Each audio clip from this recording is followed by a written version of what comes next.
So guys, somebody asked this question that if it was to be an American citizen that lost his or her life in Nigeria, that the US would have been asking questions. Now it's a Nigerian, and a prominent Nigerian who lost his life, not just his life alone, but the life of himself, his wife, and his first son in the United States. So the person was like, what is Tinubu doing? Is Tinubu not going to ask the United States some questions? So guys, before I allow you watch the video on that the United States has released on how the crash happened, just take a look at this.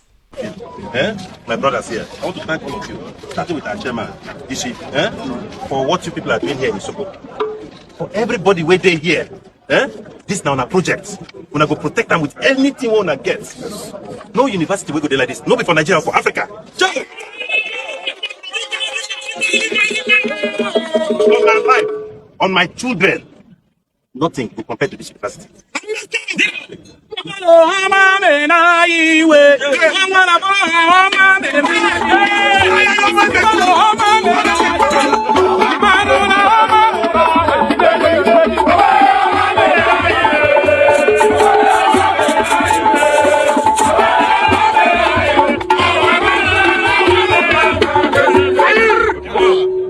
All of our children, now this school they will go. We go already by next week. The many buildings will start. 10,000 people they work for years. We don't want security problem. No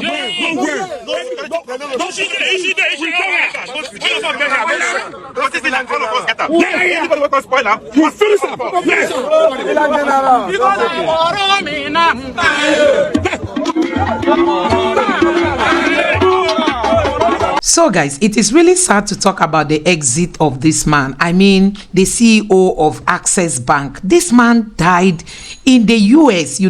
There was this crash of an helicopter.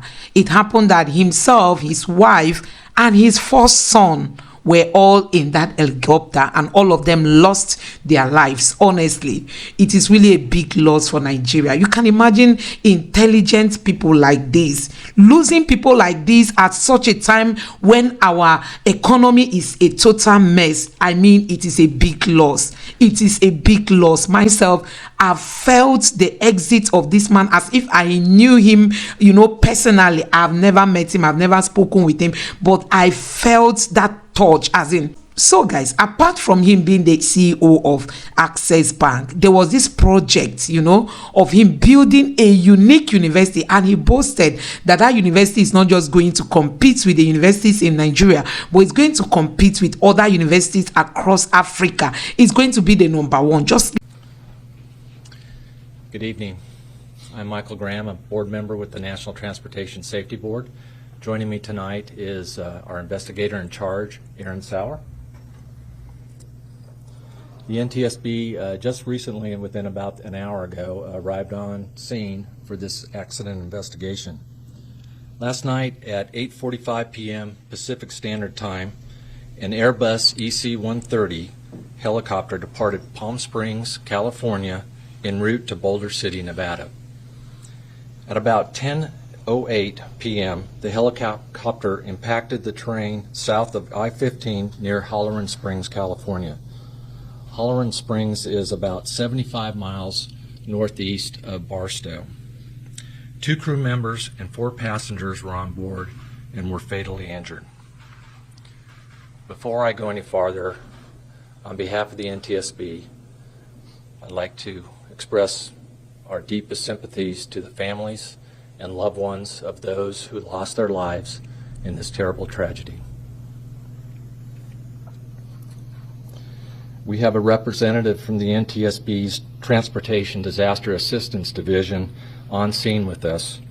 She is currently working with the family members of those who lost their lives and will provide support as well as investigative updates as they become available. The NTSB is an independent agency charged by Congress to investigate every civil aviation accident and significant accidents in the other transportation modes. We are on scene now to gather perishable evidence. Our team is methodically and systematically reviews all evidence, and considers all potential factors to determine the probable cause. This is the beginning of a long process. We will not jump to any conclusions, and the information that I provide for you tonight is preliminary. A preliminary report will be available in a couple weeks, and however, a full NTSB investigative report and investigation will last 12 to 24 months before a final report is published. Additional details about the accident include: the crew consisted of a pilot in command and a safety pilot. The accident flight was operated by Orbic Air LLC as a Part 135 charter flight. Witness reports of the weather conditions at the time of the accident suggest rain and a wintry mix. The helicopter was not equipped with a cockpit voice recorder or a flight data recorder. This helicopter was not required to be equipped with those type of recording devices. We are aware of media reports of some downed power lines near the accident site. We will be looking into this report during our on-scene investigative phase of this investigation. The NTSB investigator in charge, as I said, is Aaron Sauer. He will be joined by Mark Ward as the deputy investigator in charge. Several other NTS investigators are on scene and will be examining the following areas: airworthiness, to include maintenance and structures of the helicopter, operations, meteorology, and air traffic control. Parties to the investigation include the FAA and Orbic Air LLC. As the investigation continues, other parties could be named. The BEA, the French Aviation Accident Investigation Agency, will serve as an accredited representative because France is a state of manufacturer of the Airbus helicopter and the turbomeca engine. Both Airbus helicopters and turbomeca engines will serve as technical advisors to the investigation.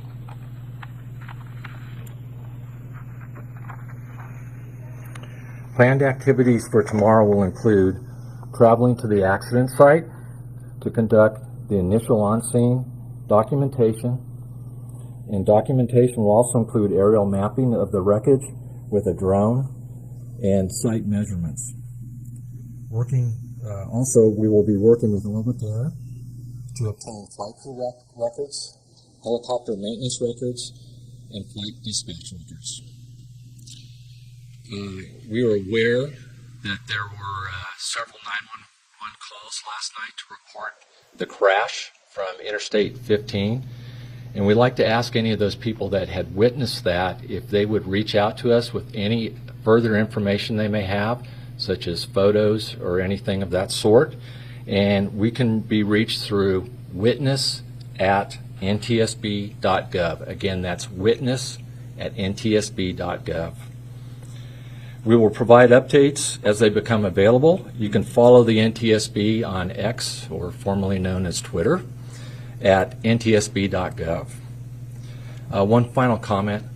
I'd like to thank the first responders who first responded to the accident scene, and the ongoing coordination of the San Bernardino County Sheriff's Department. We really appreciate all their work they're doing. I'll take a few questions here. As I do, please raise your hand, state your name and affiliation. Please go ahead. Sean Hanlon News. Was there a fire involved when the aircraft crashed after it hit the ground? The question is, was there a fire involved when the air crash hit the ground? As far as we know, from what was reported from witnesses, that there was fire when the aircraft did contact the terrain. The rental company, or was this a charter flight coming from Las Vegas, this Orbic Air, that these passengers rented this aircraft? Yeah, the question is, did these passengers rent the aircraft from a charter company? Yes, they did. The charter company actually is, I guess they have an address out of Camarillo, California, but I think they base out of Burbank. We're looking into that for sure. They will be arriving to help us out as a party member. The flight was actually from Palm Springs, California to Boulder City, Nevada. The weather conditions. You said there was a mix of rain and snow. Can you talk more about the weather conditions in the area at the time the helicopter was flying through that area? The question is about the weather conditions at the time of the accident and where the helicopter crashed. It was reported by witnesses that there was rain with some wintry mix. We currently have a meteorologist working on our team, and we are working to analyze and get the exact weather conditions at that time. Of course, that's out in the middle of the desert, so we'll have to find the closest reporting stations nearby to be able to give any accurate information as far as the weather was at the scene. My last question is, do you know the altitude that the helicopter was flying through the area? I mean, was it, did they experience, is it possible they experienced a mechanical problem? They were flying high and they, auto-rotated down or came down somehow, or were they flying so low that they crashed through the side of a mountain? What do we know about that? The question is about the altitude and the flight path of the helicopter during the flight. We don't have any specific information on that right now. We are getting air traffic control data, ADS-B data. We're just starting to receive that. Hopefully we'll have more information tomorrow for you on that specifically. And we always have to ask people, do you anything on the passengers or the crew? Can you tell us anything about that? They're asking the questions about any more information on passenger and crews. No, I have no information at this time on that. Any names, things like that will be released through the coroner's office, and if we have any updates on that, we'll let you know, but normally that goes through the coroner's office. Thanks for checking out Symphony on YouTube. Please be sure to subscribe and like our videos for updates.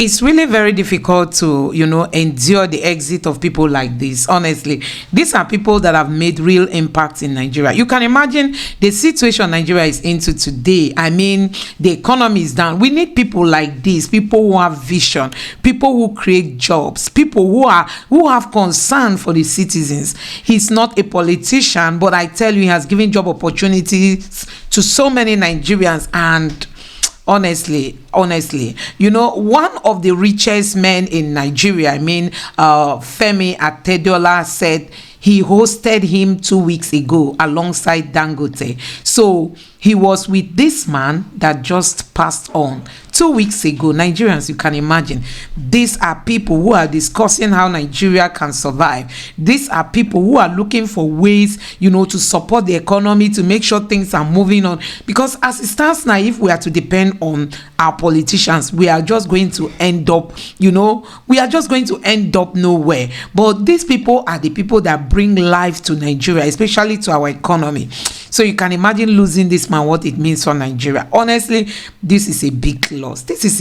So somebody asked a question. I was saying, if it were to be U.S. citizens that died in Nigeria, the U.S. would have started asking questions. So the person was like, what is Tinubu doing? Won't they ask questions? Won't Tinubu ask questions? Won't they ask the United States questions? And that is just it. Who knows how far they are going to go on this? But honestly, we really lost a gem, honestly.